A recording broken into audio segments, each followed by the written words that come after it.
is used to take off this distal component as well as the internal one, okay?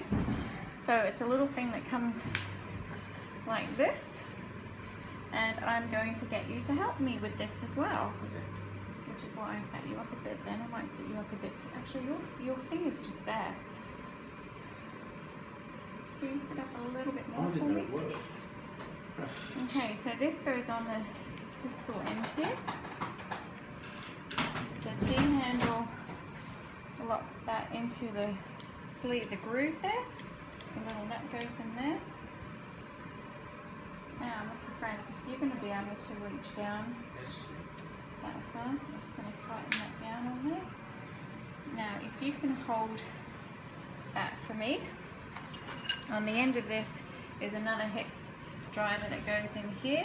So that slots right in there nice and deep. And now, I'm going to have to get you to hold really tight now, okay? Ready? Yep. There we go. So that wasn't too bad, was it? So I'm just going to loosen that off.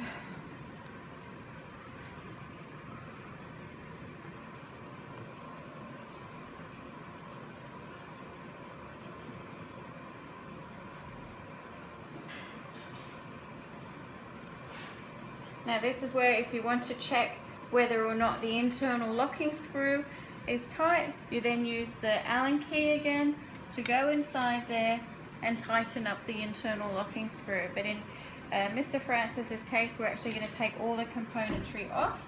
So I'm just going to take this off now. That comes off again. Just going to pop this screw back. Pop that on there, the screw there. And just loosely put that in there, finger tight. And then we have another little component that goes over the top here. If I get it threaded in correctly.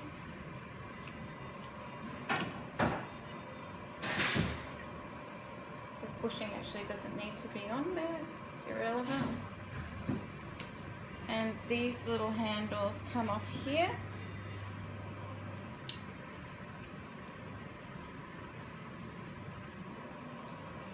And they go on the side of here now. It's a multi-purpose toolkit. Everything fits into place here. So with this, to get the taper sleeve off, so we have the distal screw, bushing, taper sleeve, and dual cone, and this is the implant sticking out there. So this nicely just fits over the top here. Except I've screwed that down a bit much. I have to back it off a bit.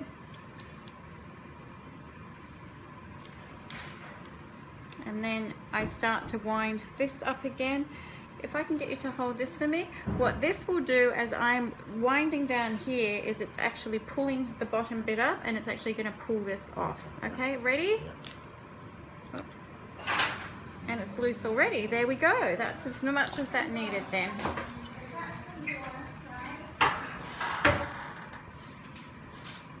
So I can take that off now. And that's all now apart.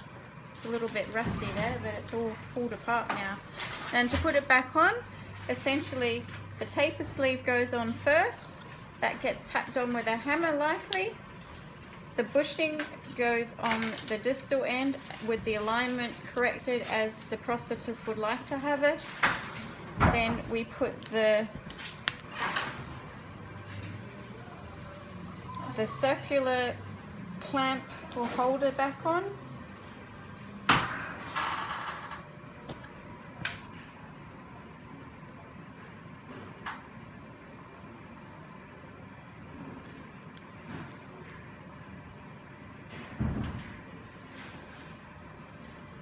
This goes back on here.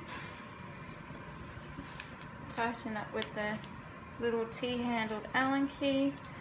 I will get you to hold that again, and then we will just put the distal locking screw in.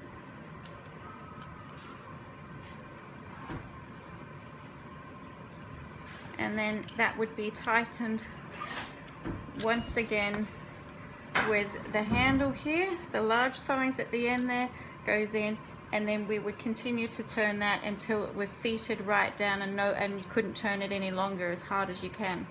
And that's how the toolkit's used. Done. All done, we can finish. Thank you.